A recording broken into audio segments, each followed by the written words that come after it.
तो साहब खींचर में लड़ाई इस बात की नहीं है कि क्या हो रहा है क्या नहीं हो रहा है। खींचर में सिर्फ और सिर्फ एक लड़ाई है कि साहब 14-30 की चल रही है, आज 14 दिन तक की चलवा दो। ये सब दौड़ दौड़ करके दिन रात नहीं, जो प्रशासन नहीं सुनता, जायज काम नहीं करता और अपने जायज चीजों के लिए रोक लगाते हैं। हमारा वाला आदमी जा रहा है कोई डंपर लेकर के उसको रोक लेंगे, वो जो आदमी उनके वाले इलीगल माइनिंग कर रहे हैं उसको नहीं रोकेंगे, उनका काम नहीं हुआ।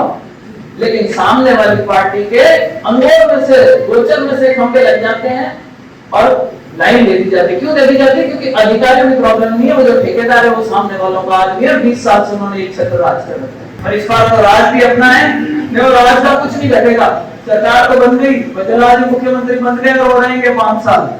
अगर फिर से घाटा होगा, फिर से अगर किसी का नंबर मिल रहा है, मौका आया भाई, लोकसभा का चुनाव हुआ, आमने सामने का चुनाव था, लेकिन उस वक्त भी कुछ अपने में से ऐसे लोग थे जिन्होंने खुली खिलाफत की। और आज भी वो लोग भारतीय जनता पार्टी के ऑफिस में जाते हैं, अधिकारियों से जो पदाधिकारी उनसे मिलते हैं, आज भी वो मंत्रियों के पास जाते हैं और अपने काम करवाते हैं और उससे एक्चुअल में हमारे कार्यकर्ताओं का मनोबल टूटता है। एक दो को राज दे दीजिए भाई, ड्राइविंग हमारे बिना तो ड्राइविंग ठीक नहीं। एक दो पे राज गिरे तो बाकी सारे नाक के सीध में चलेंगे। क्यों? क्योंकि राज आपने 4.5 साल तक अपना है, काम सबको कराने हैं, हम सारे के सारे करना चाहिए साहब। एक दो को एग्जाम्पल सेट करना चाहिए ताकि आगे हम जैसों की भी किसी की हिम्मत ना हो कि पार्टी की खिलाफत करें, नहीं तो कल को हमारी भी बेइज्जती होगी कि हमारे को भी निष्कासित करके अखबार में नाम आ जाएगा, इतना बड़ा पब्लिक की नजर में आना जरूरी है, मंत्रियों की नजर में आना जरूरी है, हमारे भारतीय जनता पार्टी के पदाधिकारियों की नजर में आना जरूरी है। वो बीजेपी का ठप्पा लेके घूमते हैं, सब जगह काम करवाते हैं, उनके काम हो जाते हैं और ये जो बैठे हैं यहाँ पे इनके काम नहीं होते। आपके सीट पर भी वो पीछे सरपंच बैठा है कलवासों की ढाणी का, वो हमारे साथ में आकर के चुनाव में जुड़ा, वोट आए जितने आगे बेचारे ने मेहनत करी, उस पर क्या राजगिरी, लोकसभा चुनाव में और ज्यादा वोट मिले, थोड़े बढ़कर के आए वो, उसपे क्या राजगिरी, उसकी सीट बढ़ती गई। एक और बंदा आया मेरे पास में कि साहब हमारा बहुत पुराना रास्ते का मुद्दा चल रहा है। मैंने कहा क्या करना है? बोले साहब आप फोन करो। मैंने कहा सबको कर दिया, कोर्ट का आदेश है, सब कुछ रास्ता खुलवा। पता चला जी कि जिस दिन रास्ता खुलवाना था पुलिस ने कह दिया हम आपको जाब्ता दे देंगे, सब कुछ तय हो गया। उस दिन हमारे तहसीलदार जी और पटवारी जी छुट्टी लेकर के चले गए कि काम हमें नहीं करवाना। अब इससे ज्यादा और क्या होगा? ऐसे में 25 उदाहरण दे सकती हूँ आप ही लोगों में से जिन्होंने आपने कभी अपनी समस्या आकर के बताई। सही होना क्या चाहिए? आप कह रहे एक अधिकारी, मैं आपको एक एक आदमी का बताता हूँ। सैंडी का मैटर बताऊं, सैंडी के अंदर कोई अपने लोग हैं जिन्होंने लाइट की लाइन के लिए लिख करके दे रखा था, जायज काम था, उनके खंभे रुक जाने चाहिए तो काम हो जाना चाहिए, उनका काम नहीं हुआ। लेकिन सामने वाली पार्टी के अंगों में से, गोचर में से खंभे लग जाते हैं और लाइन दे दी जाती है। क्यों दे दी जाती है? क्योंकि अधिकारियों में प्रॉब्लम नहीं है, वो जो ठेकेदार है वो सामने वालों का आदमी है। 20 साल से उन्होंने एक छत्र राज कर रखा है। तो साहब खींचर में लड़ाई इस बात की नहीं है कि क्या हो रहा है क्या नहीं हो रहा है। खींचर में सिर्फ और सिर्फ एक लड़ाई है कि साहब 14-30 की चल रही है, आज 14 दिन तक की चलवा दो। ये सब दौड़ दौड़ करके दिन रात नहीं,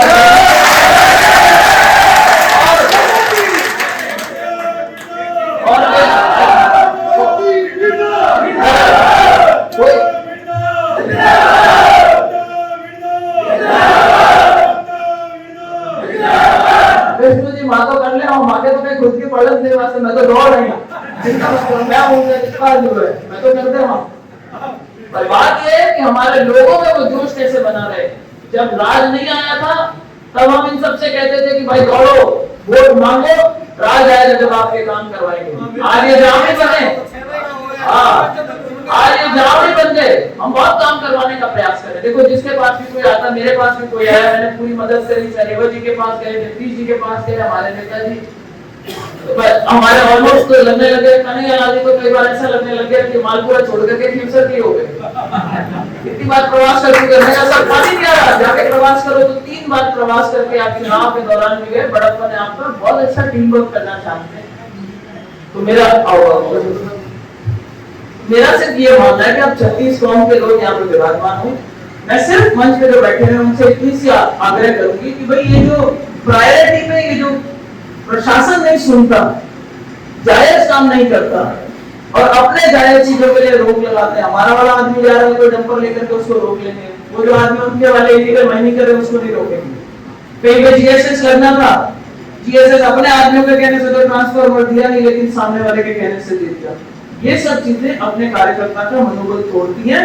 हम अपना प्रयास कर रहे हैं, उसमें कहीं कसर नहीं छोड़ रहे, लेकिन क्योंकि आज इनकी बात रखने का मौका मुझे आप लोगों के बीच में मिल रहा है, इसलिए मैं बजाय अपन कितना भी भाषण दे दें, मेरा ये मानना है कि अगर ये थोड़ा प्रशासन अपना साथ दे देगा अच्छी तरीके से, और जो कि बहुत आसान चीज है, सिर्फ कागज पे आपको सिर्फ कलम चलानी है, ढंग का प्रशासन लगा दीजिए, हम कोई बहिमाना नहीं करना चाहते, मजबूत चाहिए आपसे कितना सा करवा दो और ये जितने हैं हर एक आदमी की शक्ति जो है वो 5 गुना बढ़ जाएगी और हर एक आदमी तौर करके ठीक से काम करेगा और आपको पूरा विश्वास दिलाते हैं। हमें मालूम है इतना तो हम भी सीख गए, कभी तो मैं हुआ हमारे ध्यान को नहीं आएगी भाई कांग्रेस में यार आरएल क्यों तोड़ ले रहे हैं हमारे, और कहीं अपेक्षित कौन है और कौन बैठी कौन मीटिंग में आए कौन नहीं आए, अगली चीज पता मुझे भाई अपेक्षा पड़ेगी माने मैं तो इतना ही कहना आपने सगला लागा मेहनत करो और पार्टी की नीति समझ गया कि भाई पार्टी जगह ने टिकट देवे आपके हिसाब से देवे बस सर्वे कराए जगह ने दे दे माने मानने तो रूसा बनाई भी करनी पड़ी जनाब, मैं भी पूगा सा पाला रूसा बनाई के उनको भी पूरा प्रयास करा और अपन एक टीम जॉइन हो देखो इतनी सी मदद की अगर अपनी कर दे प्रशासन के मामले में तो फिर आगे ये बता देना कि भाई सब अपने आने वाले 3-4 महीने तक अपने काम छोड़ करके और इस काम में लगोगे, इस बात का विश्वास आज मंच पे बैठेंगे आप उठा करके विश्वास दिलाओ कि साहब इतनी प्रशासनिक मदद दिला दो बाकी तो मीटर खींच लेंगे। इसी के साथ आप सब यहाँ आए, सभी नेता साथ पधारे, आपका बहुत धन्यवाद। आप सब जो लोग यहाँ पर आए आपका बहुत आभार और आगे आने वाले चुनाव को चुनौती मान करके हर चुनाव को चुनौती मान के लड़ते और इस बार तो राज भी अपना है, राज का कुछ नहीं घटेगा, सरकार तो बन गई, बजराज मुख्यमंत्री बन गए और रहेंगे 5 साल। अगर फिर से घाटा होगा और फिर से अगर किसी का नंबर मिल रहा है, मौका आया भाई जनता के पास में एक बार फिर से मौका आया है कि खिवसर को कम से कम हम उस रास्ते लेकर के आ जाए जहाँ विकास की दृष्टि से अपने क्षेत्र को आगे ले जा सके, तो ये फिर से एक मौका है।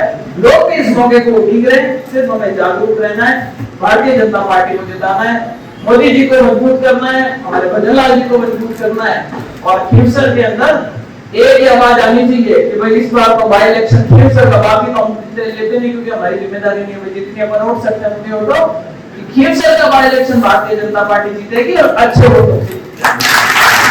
धन्यवाद।